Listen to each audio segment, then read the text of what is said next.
अहमदनगर दक्षिण लोकसभा मतदारसंघात भाजपचे उमेदवार डॉक्टर सुजय विखे पाटील यांचा झालेला पराभव विखे पाटील परिवाराच्या चांगलाच जिव्हारी लागला आहे।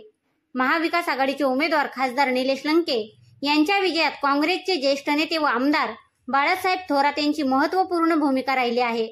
त्यामुळे जिल्ह्यातील विखे विरुद्ध थोरात राजकीय संघर्ष आता आगामी विधानसभेच्या निवडणुकीत संगमनेर आणि शिर्डी या दोन्ही विधानसभा मतदारसंघात नव्याने पाहायला मिळणार आहे। यावेळी संगमनेर तालुक्याची काय आहे स्थिती तेच पाहण्याचा आमचा हा स्पेशल रिपोर्ट। नमस्कार, मी गायत्री आणि आपण पाहत आहात नगरी पंच, नगरी राजकारणाचं निर्भीड आणि सडेतोड विश्लेषण। आज आपण पाहणार आहोत संगमनेर विधानसभेत राजकारणाचा संघर्ष कसा पेटतोय। जिल्ह्यात विखे विरुद्ध थोरात यांच्यात कायमच राजकीय संघर्ष राहिला आहे। याचाच प्रत्यय पुन्हा एकदा लोकसभा निवडणुकीत आला। विखे थोरात यांच्यातील भांडण यावेळी टोकाला गेलेले पाहायला मिळाले।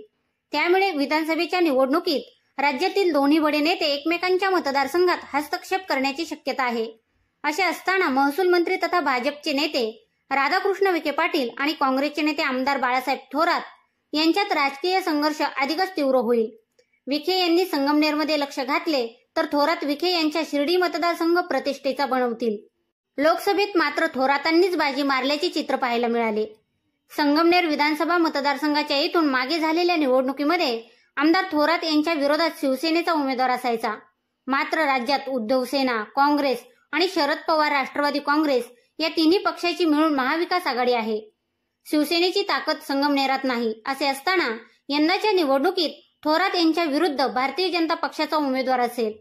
हा मतदारसंघ भाजपकडे जाईल आणि महसूल मंत्री विखे पाटील ठरवतील तोच उमेदवार असेल असे दिसते।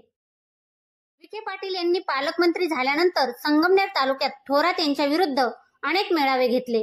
मात्र तरीही संगमनेर तालुक्यात लोकसभेला महाविकास आघाडीने मताधिक्य घेतले। विखे यांची किमया दिसली नाही। विखे हे संगमनेरमध्ये अकारण लोकांवर कारवाई करून राजकारण करत आहेत असा थोरात यांचा प्रचाराचा मुद्दा असतो। आता पाहू भाजपकडून कोण संभाव्य उमेदवार असतील। आमदार थोरात यांच्या विरोधात निवडणूक लढवण्यासाठी भाजपकडून अमोल खताळ पाटील, शिंदे सेनेकडून विठ्ठल घोरपडे आणि इतरही काही नावे चर्चेत आहेत। तसेच राज्यात महाविकास आघाडी आहे। मात्र या आघाडीतील घटक पक्षांनी विधानसभा निवडणूक स्वबळावर लढण्याचा निर्णय घेतल्यास उद्धव सेनेच्या तालुक्यातील पदाधिकाऱ्यांची सुद्धा निवडणूक लढवण्याची तयारी आहे। यात तालुका प्रमुख संजय फंड, शहर प्रमुख आप्पा केसेकर यांच्याही नावाची चर्चा आहे। त्यामुळे विधानसभेच्या निवडणुकीत संगमनेरमध्ये टोकाचा संघर्ष झाला तरी नवल वाटायला नको। संगमनेर तालुक्यातील 26 गावे विखे यांच्या मतदारसंघात असल्याने तेथे थोरातांचा प्रभाव आहे। हे दोन्ही नेते पूर्वी एकाच पक्षात काँग्रेसमध्ये असताना विखे थोरात यांच्यात संघर्ष जरी असला तरी निवडणुकीच्या काळात पक्षाशी बांधिलकी ठेवत ते एकमेकांना मदत करण्याचे धोरण घेत होते। मात्र आज विखे भाजपमध्ये तर थोरात काँग्रेसमध्येच आहेत। वेगवेगळ्या पक्षात असल्याने एकमेकाच्या मतदारसंघात आपल्या पक्षाची ताकद दाखवणे ही त्यांची राजकीय गरज आहे।